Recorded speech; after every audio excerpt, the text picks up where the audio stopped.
And in this episode, I am joined by Mr. Pineapple. Yes, that's right, Mr. Pineapple. The biographical information I have reads, they call him the new Buddha, the new Plato, but he's Mr. Pineapple. When COVID-19 impacted the world, what lived within became an extreme obvious. He felt crushed like a lemon by the culture washing of several corporate companies following 20 plus years supporting them, felt crushed by several emotional fishermen and by how most of society chooses to act and speak from their thoughts without owning them because the majority seeks around instead of within. The more extremes became slaves of their negative emotions. All become emotional illusions with life and time, resulting of many losing themselves, forgetting themselves from the mythology of their choosing, resulting many forgetting in what they are in life. When COVID-19 impacted life on Earth, he took full benefit of the forced leisure time to sacrifice in order to reflect and make peace and become prosperous, which triggered his purpose. He sold his lemons and purchased a pineapple. Since then, he's serving the pineapple theory in people's life recipe to inspire solutions with life and leadership principles, a philosophy and concept for a more fruitful, sweet, and positively authentic living within becoming around oneself. Everything that it cultivates supports a single purpose. Theoretically, what if adding a pineapple to everyone's life recipe could assist living more happily together? Hello, Mr. Pineapple. Hello, Diana. I'm so glad you're here. Thank you for that bio and all of that perspective on the philosophy that I know all of our listeners are going to be very much interested in hearing. Thank you also for going through our questionnaire and giving us a starting point for our conversation. Our first question for us to grapple with is, how do you have a conversation with someone who has their facts wrong? How do you go about doing that, Mr. Pineapple?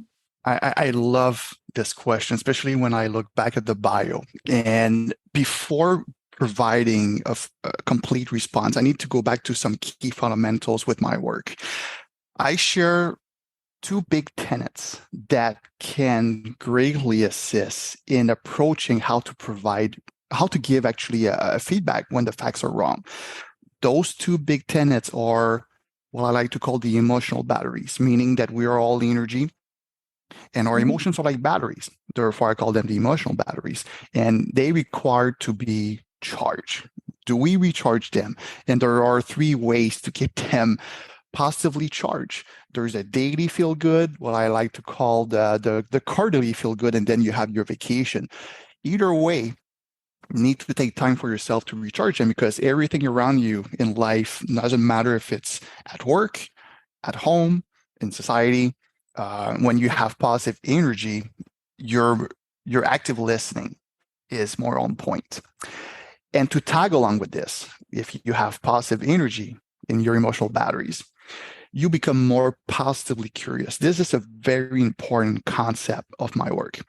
What I share with this is there are three ways to be curious in life, because being curious is already a super great ability that you have, but there are blind spots. You can be curious with negative biases. And we are often going to notice that negative curiosity with the tone of the voice or the energy, the non-verbal, especially with the facial, that person is being curious, but you're like, that's not good curiosity. Like, you can feel the energy, it's not very positive.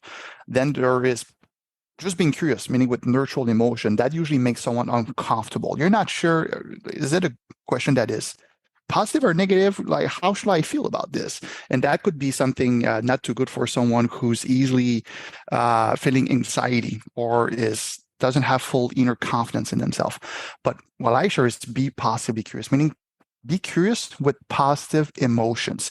From there, you're already within experiencing and providing that energy that you are passionate about learning something new. And you're also giving that message that at the end, what I'm going to learn will inspire me to inspire you back. So with that knowledge of those big two tenets, that starts with you, because you're the one who will keep that balance with both. Then comes the active listening. The higher the energy, the more the positive curiosity, and the active listening becomes more active, obviously, because it's active listening.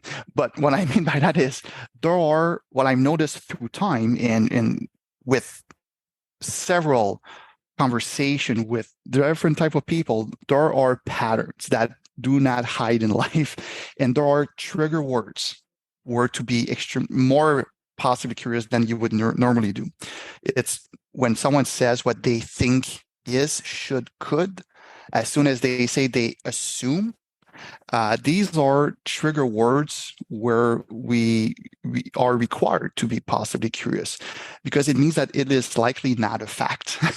And that is a pattern that I often notice. It still works today. I've been to picky big on my own thing. And even myself, when I personally acknowledge, hey, did I just use those words? And I'm like, why did I use those words? Because I know it's not even a fact. So right there, it becomes trigger words. But there's also the other aspect, and that's probably because I come also from a field of investigation in corporate companies, that some people will express like it was a fact when it is not a fact.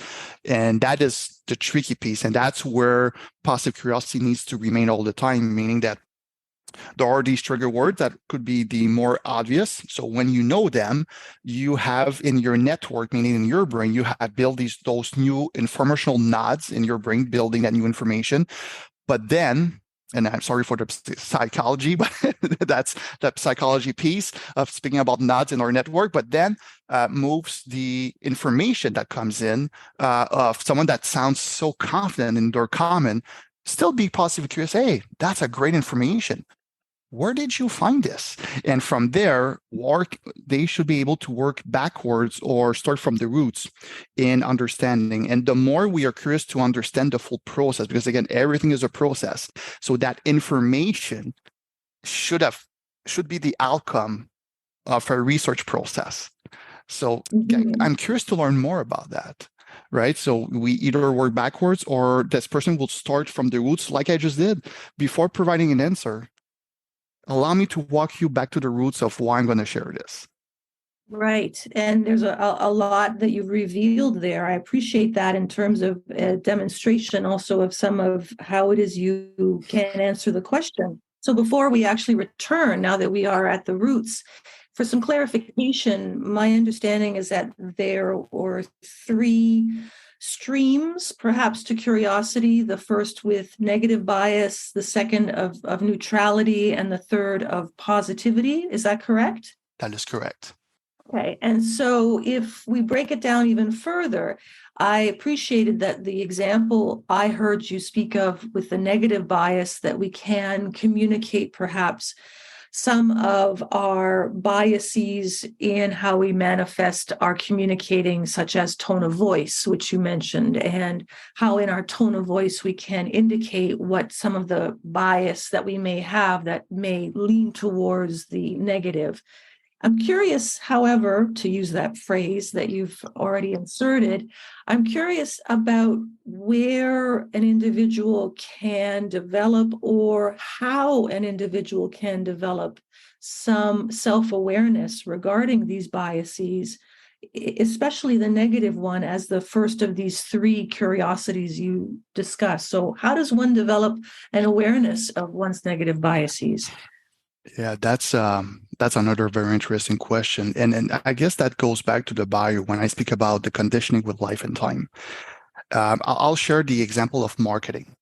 What influences us to purchase an item that we never heard before, right? Mm-hmm. We never heard about it before, and suddenly we have it at home. We chose to purchase that item. But what led us to purchase it? And that comes from a series of shame and anchoring information in terms of persuasion and marketing that surrounds us every day, from people speaking about it, so the social proof, to the visual, where it surrounds us in terms of visual marketing on TV, posters when we drive and we see it just everywhere, or those who take transit, they're going to see it in bus, the underground. I'm sorry, I'm going to London, so I'm saying underground, but it's the metro for those in Montreal. Or the And subway if you live or in the anywhere. subway, just name it, right? Or what goes under the ground. Let's call it this way. Yeah. It's a train, but also media. So all these aspects becomes influencers, and they nourish information in our mind, where at some point we're like, hey, I feel like this. I feel like purchasing this, or I would like to have this, because we were nourished and cultivated. We cultivated this thought because it was implanted in our mind. Now, what happens when we are often shown a specific pattern with events as attached to what we will call a bias. So could be a type of individual, a type of behavior. That's where our network, again, our brain, will create nodes of information, or what I like to call also the emotional spider web principle, meaning that our brain is like a spider web. So keywords will stick to it. And as soon as something, one or a combination of two or three words resonate, it's like a tap on the spider web. Everything shakes, and that emotion that we have labeled to that information, because our emotions is a label. The physical reaction to our emotion, that doesn't change. You could have the top of the positive emotions, and you're going to have sweaty palms, increase a heartbeat, a little sweat. Your body will chill a little bit, but you can have the exact same physical reaction to what is extremely negative. How you label your emotion, that's a difference. So all those, what I like to call, again, the conditioning with life and time, those words will stick on your network, or the emotional spiderweb principle, and everything will vibrate and relive that label that you have attached to it. So when someone does think, speak, or act something that speaks two or three words from what is stick to your emotional spiderweb, that's when the bias comes in. And what if you're wrong? So if we go from the basic knowledge of philosophy with the ancient Greek, and that's where the Plato comes in, your biggest knowledge is that you know nothing. So start fresh.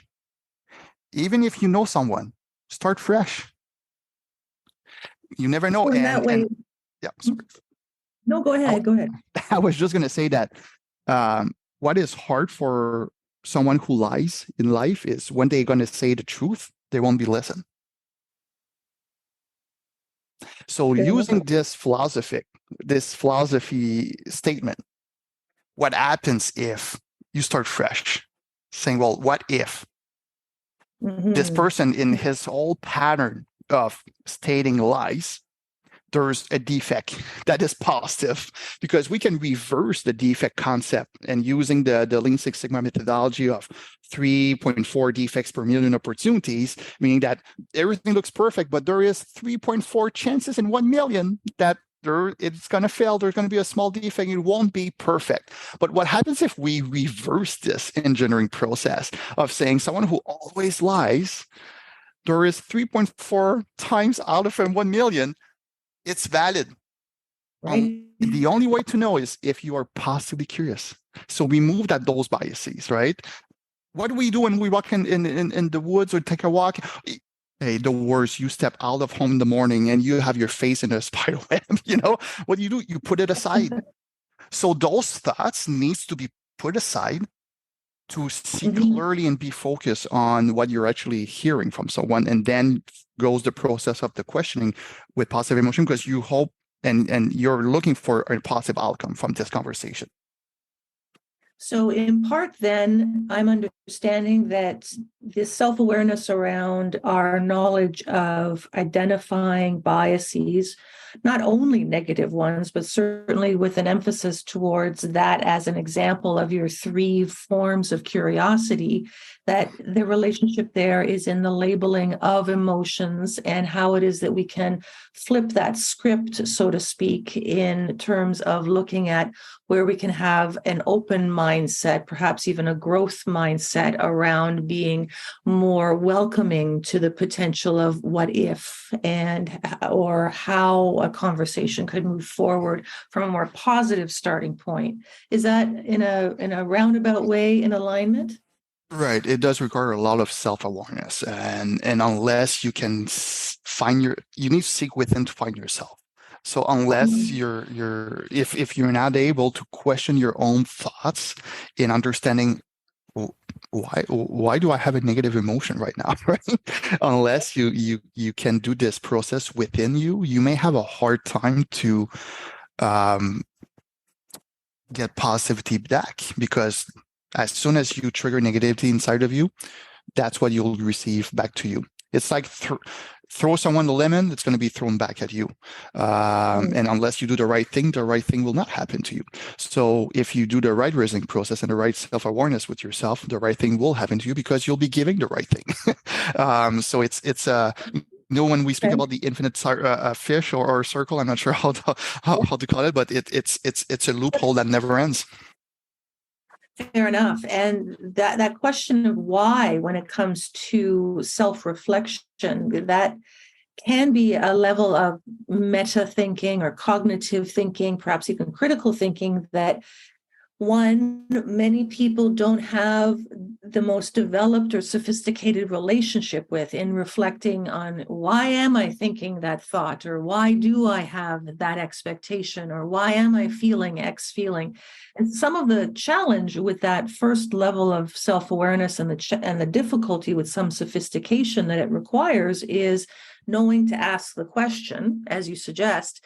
And then I would add that partially the development of our curiosity in general means that we also, perhaps with some habitual sense of practice or some effort, then need to manage whatever our answer may be. Because the answer to why am I feeling this feeling, or the answer to why am I thinking that thought, might not be a simple one. In fact, it might be one that is well entrenched, or might pluck on that spider web that you mentioned a moment ago. So there's an opportunity there, certainly, to practice, and yet the answers are where we would probably have to show ourselves a bit more of curiosity in order to get to what the actual why and the core of the why, and maybe a bit of a root cause analysis within ourselves at the same time. That sounds like a lot of work, this being human thing. It is, and that's because we're a complex species. Because what is complex with who we are is the emotions. Emotions is the core, and that self-awareness, that all curiosity within ourself first. It goes back to one of those main tenets that I shared at the very beginning. Be positive curious is one thing, but how are you recharging your emotional batteries? And it's easy to get lost in the burniness of our busy lifestyle. And the daily feel good is such a critical thing.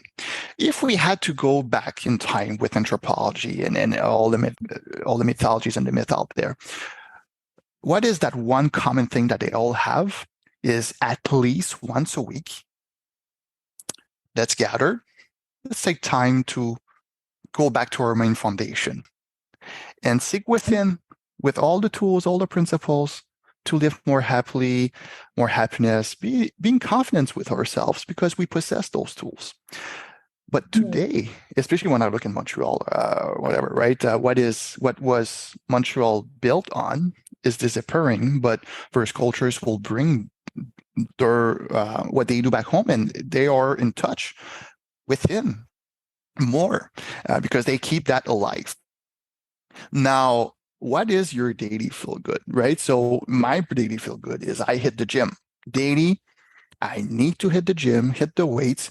But here's the thing: I hit the gym. I like to say that I'm the only weirdo without music and cell phone in the locker. Until someone told me, how are you doing this? Oh, I just do it because it's my way to not add a distraction to my own thoughts. I want to be with myself. And I use the weights to kind of let go everything and reflect. And then I said, I'm that weirdo. But that person told me, what if you're the normal one? I was like, now you're talking my language. Because in our technological era, what is normal? And just look at family dinners at home. how many families are saying cell phones? It's a no-no. We are having a family discussion. But what I Right. mean by all of this is to be able to do that work process that is not always easy to do. What is your daily feel good? To do your own personal by yourself, recharge Mhm. of your emotions, and could be painting, yoga, just name it, a walk outdoor, maybe do something. Just plan it before anything else, because you need that energy and that time to do this process Mhm. within you. It's you and your thoughts. So that daily feel good then, and those examples that you've provided, perhaps that's a way for us to segue or return or tie back to the ideas that you've shared regarding self-awareness and how to orient oneself to our original question of how do you have a conversation with someone who has their facts wrong? So if we've spoken about that intrapersonal world, and now we're looking at how to have a conversation. How does that manifest? So, if I have figured out my daily feel good, I have been recharging, I have positive energy, those are those self reflective skill sets that certainly require effortfulness and thoughtfulness. And now we shift towards how to have a conversation. What are your thoughts on that?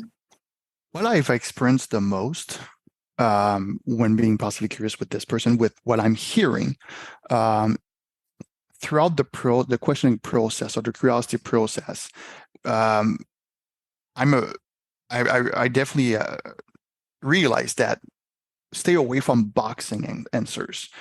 Ask question in a way that this person can do by their own a reflection process through your questions. So basically, you're paving them leads to answers. So they can think by themselves, saying, I haven't thought of looking into this perspective. I haven't thought of looking into this angle." And from there, the learning for them becomes more beneficial, because they are making that discovery by their own. You pave that road for them to explore a little bit more. But and that's a way that I'm personally using, because I'm using with how am I doing my own, let's say, retrospective for myself, but how can I apply it when I'm having a discussion with someone? So I shared about the trigger words at the earlier in our chat, but also when someone speaks in high confidence about the fact, well, I'm still curious. I'm still possibly curious to hear how you got there, and from there it allows to better understand, are the facts right or not. If I discover throughout the discussion that they are not, that's where I'm heading more into the questions to discover that they were not right. Should be the questions that led to inspire. I could have looked at it better. I could have deep dive a little bit more to get my facts right. So that positive curiosity should be an inspiration for the one that we're interacting with. It will inspire leads to answers, to realize, you know what, let me get back to you. You're asking those questions and I haven't seen those perspective. I'll get back to you with something that is more straight.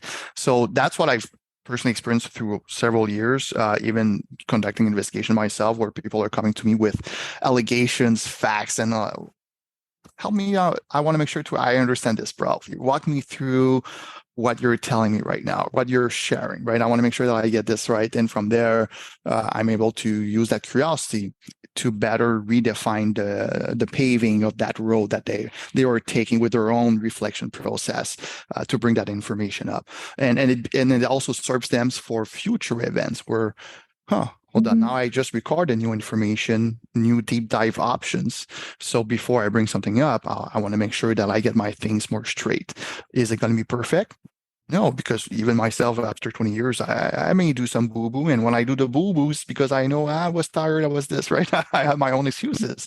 But then I work on my solutions. That's the most important thing. So that work, that approach greatly assists in providing the feedback by inspiring someone with that feedback, because we want to make sure that we understand their factual share. And when that other person does have their facts wrong, I appreciate your emphasis on the role of questions. I'm a big proponent of questions, and often a well-honed question can be much more impactful rather than a statement in any conversation, certainly to inspire movement and to perhaps build mutual meaning and so on. There's a few turns of phrase that I've heard you use that I want to echo for both of us as well as our listeners, as I can share that I certainly mirror them in the coaching world that I spend some of my time in. So you said some things along the lines of, I want to understand, I want to make sure I've gotten this straight. I would add something like, I want to make sure I've wrapped my head around this the right way, or what I'm hearing is to me something along the lines of. And what the theme is amongst all of those points of inquiry are not actually indicating to that other person in the conversation that we are highlighting what we believe to be an error or an oversight. We're not highlighting or indicating that that is necessarily wrong, but instead we're focusing on where it is that we can have a non-confrontational, but at the same time progressive demonstration that we're invested in the conversation being verifiable and reliable and accurate by clarifying our own understanding. And saying a statement or beginning a comment with, I want to understand, or I want to make sure I've wrapped my head around this, can be said while at the same time thinking something like, that's absolutely wrong. You have no idea what you're talking about. I don't know where that's coming from, but I say, or I write, I'm invested in making sure that I understand this. I would like to understand, have I got this right? Here's what I'm hearing. Does that coincide with some of the approach that you're advocating? Yeah, something else that comes in my mind from your share is, when you share getting my mind around this and so on, paraphrasing is quite a powerful tool. You hear something, and I personally said, "Hey, allow me to paraphrase." Right. So and then we could combine it with, because I really want to make sure that I understand, or I want to get my mind around it. But allow me to paraphrase, and then you slightly modify Mm-hmm. and see if do we still get the same correlation of the information, or will that have someone, the other person, or the one who you want to provide that coaching with their facts, kind of they will also reassess, is that how I'm providing the information? Right. But Right. paraphrasing is also an important thing. And looking back at persuasion principles, or looking back at psychology, similarities is also a very valuable thing. It is a principle.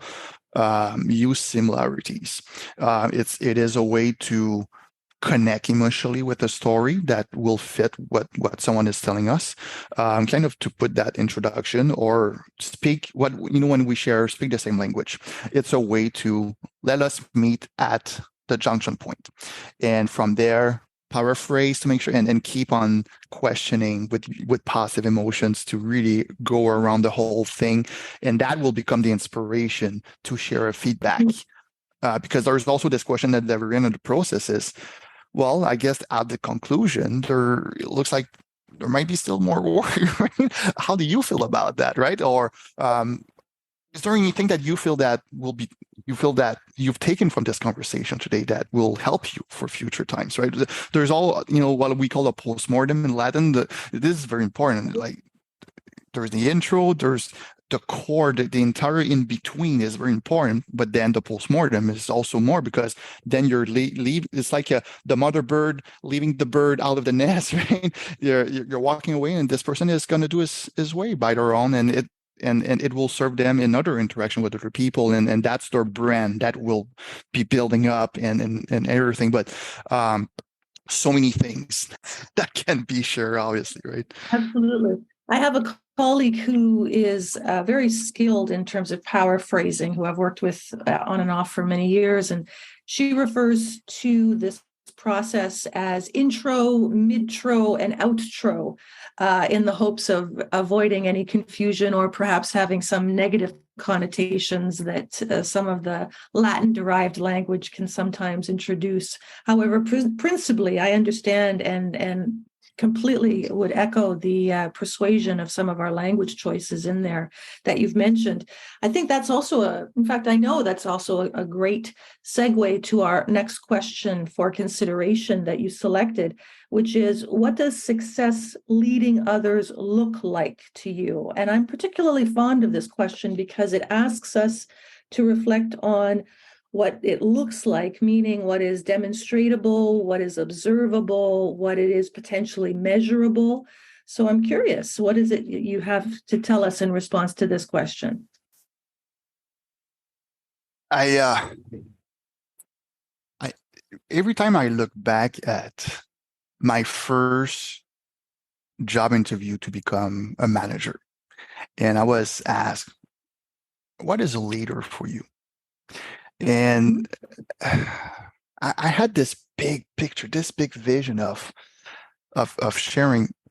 When you speak about the prior leader or manager that you had, and this person shared so many quotations, so many things that stuck in your mind, and it serves you daily. Mhm. Where at some point you're facing someone and you hear this voice at the back of your mind, remember this, or you just hear that sentence and you're like, oh yeah, that's the path I should take. Um, for me, how one chooses to think, act, speak in a positive manner, in a way where it inspires others to become better people, more positive, even in hard times, because that's the hard thing with leadership. Is it's a roller coaster of emotions. There are these scenarios where yeah, you need to squeeze up a little bit. It's not always easy, but at the end, it goes back with what another concept I share. It's the art of how you approached it. So how will you be remembered for even those hard times? And for me, that's a success to others is how you are remembered. It's kind of your legacy. And legacy is a big deal if we look at our timeline on Earth from thousands of years. Life after Mhm. death is a legacy. And there's a lot of rituals around it, and even traces to look at. I'm going to Egypt later this summer. It's full of writings, just name it, of life after Sure. death with all the rituals and so on that lives. And that speaks strongly. But as we're looking at ourselves today, is how are we going to be remembered? And are you going to be remembered successfully as someone who made others feel their best, right, by who you are Mhm. and so on. So that's my representation of what is success. Being successful to others. It's really, am I leaving on a high note daily with people, and that becomes an experience. What is the experience that I'm giving you today?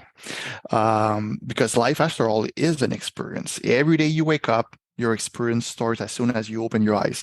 Sometimes to joke around, I open my eyes, I'm like, well, all right, another one. That's nice. But at the end is what's going to be the experience today. But all starts with a beautiful mindset. So if you're ready to have if you have a beautiful mindset to live forward, you will provide that experience to others. And that, even when I receive personal feedback from readers, people who are following on social media. So one day, even when I meet them at book fairs, they're like, I, Mhm. I think of pineapple and it's all more happily for me right now. I love it. It allows me to really seek within and find, be inspired leads to solutions. And for me, that's my success. May not be in the bank account, but my success is more emotional with that point of view. So let's collapse some of those discrete ideas, and I appreciate some of the language choices that you've made along the way of a beautiful mindset, which is a take on some of the more traditional growth or fixed mindsets. So that in itself is quite lovely. You mentioned about the legacy in terms of responding to the question, what does success leading others look like to you? And made reference to others feeling their best. And this is, in my listening to you, at least a few times, I've noticed that you've referred to the significance of the day and how on a daily basis that we can indeed make choices so that there is a cumulative effect of some sort. Certainly, if we are looking at the relationship between a single day and the mindset that we may or may not have and how we might inspire others to feel their best and one's overall legacy, the assumption there is that there's a whole bunch of days that have to be linked together in order to create a legacy. So maybe, if I may, I'm going to ask you to give me a bit more of your thoughts on the significance of choices that you can make in that unit of a day versus a week or a career even. What is the meaning of the day to you as Mr. Pineapple? If and I will be using the pineapple for this answer. It's like eating a full pineapple. How do you eat a full pineapple? One bite at a time. So if we translate that to life, every day is life, and every day is like biting into a pineapple. Now, if we had to look at the optimism of this, one bad day is not one bad life, meaning that you may bite in a pineapple that, whoa, it was not as fresh as the other days. Right? It was, that was not that good. But at the end, if you have that optimism and you know that there are these days, that's fine. No one should pay the price for it. And that is the important thing, because what happens is often it will happen that some people, when they're having a bad day, it feels like everyone should be having a bad day because they're looking for that similarity where if I don't feel good, you will not feel good. Why is that? Right? Like, if you don't feel good, keep seeking within. We should not be paying the price for that. You may have a different mood, which is fine, but be in control of yourself also with that. But the day to day is important because that's, you live today. You're not living tomorrow. You're not living yesterday. Yesterday is from the past, your imagination. Tomorrow is our future that you cannot predict. You are here now, today. And that's why the word today I consider it as something important. And it's not tomorrow's sun, it's today's energy. That's what you have bite in this one.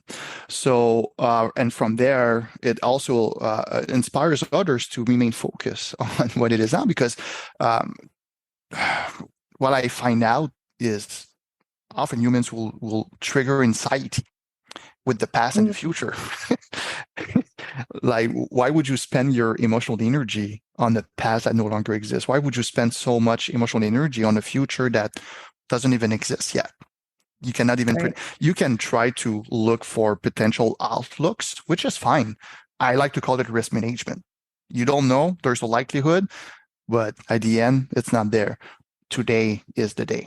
So the word today for me has and I appreciate this question, because even now I'm self-reflecting on it, and I never realized that I was quoting the word today that often.